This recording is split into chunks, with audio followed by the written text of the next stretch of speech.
నేత ఆత్మే అసలు ముద్దాయి, వార్ మోడ్లో ఆపరేషన్ మీనాక్షి అంటూ మొత్తానికి హైదరాబాద్ టు భోపాల్ వయా మహారాష్ట్ర కథ నడిపిన లీక్ వీరుడు అంటూ సమాచారం చేరవేసింది ముఖ్య నేత సన్నిహితుడే. ఒకసారి అర్థం చేసుకోండి, ఒక్కసారి ఈ పరిస్థితిని అర్థం చేసుకుంటే అంటే మనకు అర్థమవుతుంది ఏం జరుగుంటుందో. ఇక్కడ ఉన్నటువంటి ఒక కేసు, అది కేసు కూడా కాదు, కోర్టు ద్వారా వచ్చినటువంటి నోటీస్. అది కోర్టు ద్వారా, సరే మీడియాలో కూడా అందరూ ఓపెన్గా చెప్పేసారు. ఏ శ్రీలత తన పేరు, వాళ్ళకు సంబంధించినటువంటి కేసులో, అంటే అది ఒక వేధింపులకు సంబంధించింది. అది సో లైంగిక వేధింపులకు సంబంధించిన కేసులో ఆ జిల్లాకు సంబంధించిన ఆ డీసీసీ ప్రెసిడెంట్ అండ్ వాళ్ళ నాయకులు ఎవరైతే ఉన్నారో వాళ్ళపైన కంప్లైంట్ చేస్తూ, పైగా మీనాక్షి నటరాజన్ని కూడా వాళ్ళపైన చర్యలు తీసుకోవట్లేదు ఎందుకని తనకు కూడా నోటీసు పంపించింది. తనకు కూడా కోర్టు ద్వారా నోటీసు అందింది. కానీ ఆ నోటీసుని కనీసం ఆమె దృష్టికి కూడా, గాంధీ భవన్కి వచ్చినటువంటి నోటీసుని ఆమె దృష్టికి కూడా చేరవేయకుండా, పైగా అసలు పీసీసీ లీగల్ సెల్కి కూడా దొరకకుండా, పైగా ఎవరికి దొరకకపోతే పర్వాలేదు, సరే అది దొరకనటువంటిదే కదా, అయిపోయింది కదా అనుకుంటే, తీరా అది ఇక్కడికి వెళ్ళి మధ్యప్రదేశ్ బీజేపీ నాయకులకు చేరిందా. ఎవడుంటాడు చెప్పండి ఇలా? అతి ముఖ్యమైన నేత ఇంత ముఖ్యమైనటువంటి సమాచారాన్ని చేరవేయడానికి ప్రయత్నం చేసిండు అంటే అర్థం చేసుకోండి, ఖచ్చితంగా కక్ష సాధింపే తప్ప ఇంకా లేనే లేదు. అందుకే అరవింద్ కానీ విశ్వేశ్వరరెడ్డి కానీ ఏమంటారంటే, విశ్వేశ్వరరెడ్డి ఏమంటుండంటే, రేవంత్ రెడ్డి ఎప్పటికైనా బీజేపీలోకి వచ్చేటోడే, ఆయన ఆ పార్టీని కథం పట్టించేస్తాడు, అప్పటిదాకా ఎదురు చూస్తున్నాడు, సందర్భాన్ని బట్టి ఆయన ఇళ్ళకి వచ్చేదే అని చెప్పి విశ్వేశ్వరరెడ్డి మాట్లాడుతుండు. ఇటుపక్క ధర్మపుర అరవింద్ అంటుండు, మా జాతీయ అధ్యక్షుడు నితిన్ నబీన్ ఏమన్నా నామినేషన్ ఫామ్ నింపిండా? ఎవరు నింపారు నామినేషన్ ఫాము? మాకేం సంబంధము? అసలు ఇన్ఫర్మేషన్ ఇచ్చిందే వీలు కదా అని చెప్పేసి ఆయన ఇక్కడ నుంచి పెద్ద రాయి తీసుకొచ్చి ఇలా మీద తెచ్చారు. అందుకే ఆమె ఇలా ఎంపీ కాకుండా పోయింది, అక్కడ ఏకగ్రీవం కూడా అయిపోయింది. అక్కడ మరి వాళ్ళకి సపోర్ట్ ఉన్నా లేకున్నా నామినేషన్ వేసినారు అన్నప్పుడు కూడా అర్థం చేసుకోవాలి, ఇదంతా ముందుగానే ప్లాన్. మా దగ్గర ఒకటి ఉన్నది అస్త్రం, ఇది వయ మహారాష్ట్ర నడిచింది, ఇది మళ్ళీ ఫ్రమ్ తెలంగాణ టు మహారాష్ట్ర వయ ఫైనల్గా రీచ్ టు మధ్యప్రదేశ్. సో అట్లాంటి ఈ కుట్రలో తనని కథం పట్టించేసారు. ఎందుకోసము ఇక మీ అందరికీ చెప్తా నేను. ఇగో తెలంగాణ బీజేపీ నేతల ద్వారా కోవర్ట్ ఆపరేషన్, మళ్ళీ అది కూడా తెలంగాణ బీజేపీ నేతలతోనే చేసిరట. సమాచారం చేరవేసింది ముఖ్య నేత సన్నిహితుడే. మహారాష్ట్ర మీదుగా మధ్యప్రదేశ్కు సమన్ల కాపీలు, మీడియేటర్గా మహారాష్ట్ర ముఖ్య నేత చురుకైన పాత్ర, టీపీసీసీ లీగల్ దృష్టి మరల్చి తెలంగాణ ముఖ్య నేత, అంతా ఖాయమయ్యాకే బరిలోకి మూడో బీజేపీ అభ్యర్థి. చూసిరా, ఇదంతా సెట్ అయినాక, ఇదంతా రెడీగా ఉంది, మీరు అక్కడ నామినేషన్ వేయడమే తర్వాయి మేము ఇక్కడికి వెళ్ళి అది పంపిస్తాం, ఆ కాపీ దాన్ని చూపించేసి ఆయనతో స్క్రూటిని ఇలా మేము రిజెక్ట్ చేయించేసారని చెప్పేసి ముందే ప్లాన్ చేశారు. దీంట్లో ఎన్ని ముడుపులు అందినాయి, ఎన్ని ముల్లెలు అందినాయి, ఎంత ప్యాకేజీ పనిచేసింది ఎవడు ఊహించలేడు. ఎందుకంటే ఏఐసీసీ దూతనే ఎంపీ కానియకుండా చేయడానికి చేసినటువంటి కుట్ర, ఇందులో కాంగ్రెస్ వాళ్ళ హస్తం లేకుండా అస్సలకే జరగదు, వాళ్ళ సొంత పార్టీ నాయకులు, అందులో ముఖ్య నాయకుడు ఉంటే తప్ప ఇంకా జరగదు. ఇది పక్క రేవంత్ రెడ్డి ఆయన అనుచరుడైనటువంటి ఒక వ్యక్తి. ఆ అనుచరుడికి పీసీసీ అధ్యక్ష పదవి ఇప్పించుకుందాం అనుకున్నాడు, కానీ కుదరలేదు. అది మహేష్ కుమార్ గౌడ్ని వరిస్తే ఆ పదవి మిస్ అయినందుకు, చేజారినందుకు కారణం పక్క మీనాక్షి నటరాజన్ అనుకోవడం ఏంది ఆమెకు తెలుసు కాబట్టి ఆమెని ఎక్కడికి వెళ్ళి ఎంపీ కానియకుండా చేద్దామని కక్షతో చేసినటువంటి పని. చూసినరా, రాజకీయాల్లో వాళ్ళు అనుకుంటే సందర్భం వచ్చేదాకా వెయిట్ చేసి ఆ సందర్భంలో కొడతారు. కరెక్ట్గా ఆమె రాజకీయ భవిష్యత్తునే ఖతం చేసి పడేసారు. దగ్గర దాకొచ్చి చేద్దాకొచ్చి ఏదంటారు కదా, పల్లెంలో అన్నీ పెట్టి తినే టైంలో చేతులు కట్టేసినట్టు ఆమెకి కరెక్ట్గా ఎంపీ అయ్యేంత అవకాశం ఉండగా ఈ ఒక్క సమన్ల కాపీ.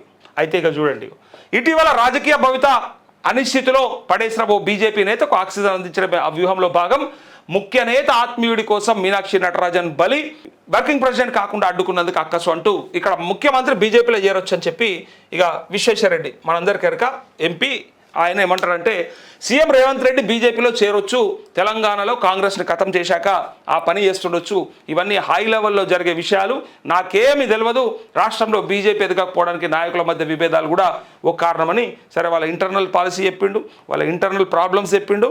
పైగా మా పార్టీలకు ఎట్లయినా రేవంత్ రెడ్డి వచ్చేటట్టే ఉన్నాడు, అది కూడా తెలంగాణలో కాంగ్రెస్ని కథం పట్టే వస్తాడని అంత గ్యారంటీగా ఎట్లా చెప్పిండో చెప్పురి. రేవంత్ రెడ్డి చెప్పాలి ఇప్పుడు ఈ మాటకి సమాధానం ఇచ్చుకోవాలి.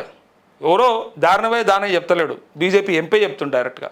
బీజేపీ ఎంపీ అంటున్నాడు మా దాంట్లోకి వస్తాడు, అది కాంగ్రెస్ కథం పట్టి వస్తాడు అంటున్నారు. అటున్న కాంగ్రెస్ లాయలిస్టులు అడగాలి, కాంగ్రెస్ని ఎప్పటి నుంచో మోస్తున్న వాళ్ళు అడగాలి, దశాబ్దాల కాలం నుంచి ఆ పార్టీ కోసం కష్టపడుతున్న వాళ్ళు అడగాలి రేవంత్ రెడ్డిని. ఏమాయ మరి నీ మీద ఇన్ని ఆరోపణలు వస్తుంటే ఏమైంది అసలు, వాస్తవమా, మరి ఏం జరిగిందని చెప్పి వాళ్ళు అడగాలి. రేవంత్ రెడ్డే సమాచారం ఇచ్చుండొచ్చు తెలంగాణలో మీనాక్షి నటరాజన్పై కేసు ఉందని ఎలక్షన్ కమిషన్కు కలొచ్చిందా ఏమన్నా ఆయన అడుగుతుండు. ఎలక్షన్ కమిషన్కి ఏమైనా కలవడ్డదా? ఇది కాంగ్రెస్ కుట్రనా రేవంత్ రెడ్డి కుట్రనా అంటే ఆ పార్టీ విచారణ చేయించుకోవాలి. ఎవరు చేసిన కుట్ర, ఆ ఇన్ఫర్మేషన్ ఎట్లా పోయింది ఆడికి, ఇక్కడ ఉన్నటువంటి ఆ సమన్ల కాపీ అక్కడికి ఎట్లా పోయింది, ఎట్లా పోతుంది చెప్పుంది.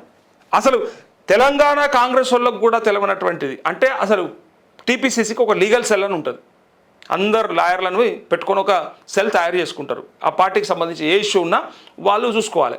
అది పొన్నం అశోక్ అనుకుంటా, పొన్నం ప్రభాకర్ వాళ్ళ బ్రదర్, ఆయన ఉన్నాడు చైర్మన్గా. ఆయనకు కూడా తెలియకుండా తన నోటీసుకు రాకుండా వచ్చినా దాన్ని ఎవరు ఆపినరు, ఎవరి చేతిలో ఉంది, దాని టైం మీద ఎవరు ట్రిగ్గర్ చేసిరు అనేది ముఖ్యం. చూడుర్రి పర్ఫెక్ట్గా అక్కడ నామినేషన్ వేసి చివరి రోజు అదే ఒకవేళ ముందే బయటపడింది అనుకో, నామినేషన్ వేసినాకనో బయటపడితే 4 రోజులు టైం ఉందనుకో, వీళ్ళు కోర్టుకు పోయేటోళ్ళు లేదా దాన్ని ఏదో రకంగా మేనేజ్ చేసేటోళ్ళు. కానీ ఇక్కడ ఏమైపోయింది, స్క్రూటినీ రోజు బయట పెట్టడంతో ఇమీడియట్గా ట్రిగ్గర్ అయింది అది. అట్లా అక్కడ రిజెక్షన్ జరిగింది. ఆ రిజెక్షన్ జరిగిన వెంటనే ఇక వీళ్ళు కోర్టుకు పోయినా కూడా కోర్టు మేము అంత అర్జెంటుగా దీన్ని తీసుకోలేము, స్వీకరించలేము అని చెప్పి ఇయ్యాలకేమో పోస్ట్ పోన్ చేశారు విచారణ. కానీ ఇక్కడ ఏమైపోయింది, ఆల్రెడీ అక్కడ జరగాల్సింది జరిగిపోయింది. ఆ ఎంపీ ఏకగ్రీవం కూడా అయిపోయింది. సో ఇక్కడ ఇగో ఇది ఎవరు కుట్రా చెప్పాలి అండ్ ఆ పార్టీ విచారణ చేయించుకోవాలి. మాకు సంబంధం లేదు, ఫస్ట్ ఆ పార్టీ విచారణ చేయించుకోవాలి. మీనాక్షి నటరాజన్ నామినేషన్ను నితిన్ నబీన్ పంపిండా, ఎవరు నింపింది ఎవరు? మీనాక్షి నటరాజన్ది. మా నితిన్ నబీన్ నింపరు కదా. కాబట్టి ఉమ్మడి ఆంధ్రప్రదేశ్ చరిత్రలో అతి ఘోరంగా ఓడిపోయే ముఖ్యమంత్రి రేవంత్ కాబోతున్నారంటూ సరే అరవింద్ అన్నటువంటి మాట పక్కకు పెడితే ఫైనల్గా రేవంత్ రెడ్డికి సంబంధించినటువంటి అతి ముఖ్యమైన నాయకుడే ఈ స్కెచ్ చేసిండు. తనకు పీసీసీ అధ్యక్ష పదవి రాలే కాబట్టి రాకుండా చేసినటువంటి మీనాక్షి నటరాజన్ను ఎంపీ కాకుండా చేస్తా అని చెప్పి పనినటువంటి పన్నాగంలో బ్రహ్మాండంగా సక్సెస్ అయ్యారు, బ్రహ్మాండంగా. అందుకే ఆమె ఇలా ఆగమైపోయింది, పరిశాన్ అయిపోయింది. ఆమె ఇట్లుంటుందా, ఇంత దారుణం ఉంటుందా అనుకున్నది. ఆమె అసలు నమ్మలేదు. ఇగో నేను గాంధేయవాదిని, నన్ను డెఫినెట్గా ఆదరిస్తారు, నేను రాహుల్ గాంధీ పంపినటువంటి దూతను కాబట్టి నేనంటే ఆ మాత్రం గౌరవ మర్యాదలు ఉంటాయని అనుకున్నారు. కానీ రాజకీయాల్లో ఏదంటారు చూడు, తన మన ఏముండదు. ఇక ఆమె ముఖం ఎట్లా పెట్టారు చూడు పాపం, కార్టూన్. వార్ మోడ్లో ఆపరేషన్ మీనాక్షి ఎంత బ్రహ్మాండంగా డిసైడ్ చేసి మొత్తం ఆమె రాజకీయ భవిష్యత్తును నాశనం చేసేసారు సింగిల్ సమన్లతోని. ఆ సమన్లు కూడా నేను చెప్పిన ఏ శ్రీలత అనే అమ్మాయి మొన్న నేను చూపించిన కదా అందులో ఉన్నది, కానీ ఆ రోజు చూపెట్టలేదు. ఇప్పుడు అందరూ బయట ఓపెన్గా చెప్పేసారు. అందుకోసానికి ఆమె పైన మరి ఆ సమన్లు ఎట్లా వచ్చినాయి, ఆమెకు అది ఎట్లా ఇష్యూ అయింది, దానికి కారణం ఏంటంటే నేను చెప్పిన లైంగిక వేధింపులకు సంబంధించినటువంటి ఒక కేసులో వాళ్ళ పార్టీకి సంబంధించినటువంటి నాయకులు ఎవరైతే డీసీసీ ప్రెసిడెంట్ అండ్ అక్కడ ముఖ్య నాయకులు ఎవరు ఉన్నారో వాళ్ళ పైన పెట్టినటువంటి కేసులో మీనాక్షి నటరాజన్ కూడా నోటీసు పంపించారు. తను వాళ్ళని కాపాడుతుందని లేదా వాళ్ళ పైన చర్యలు తీసుకోవట్లేదు పార్టీ పరంగా అని చెప్పేసి.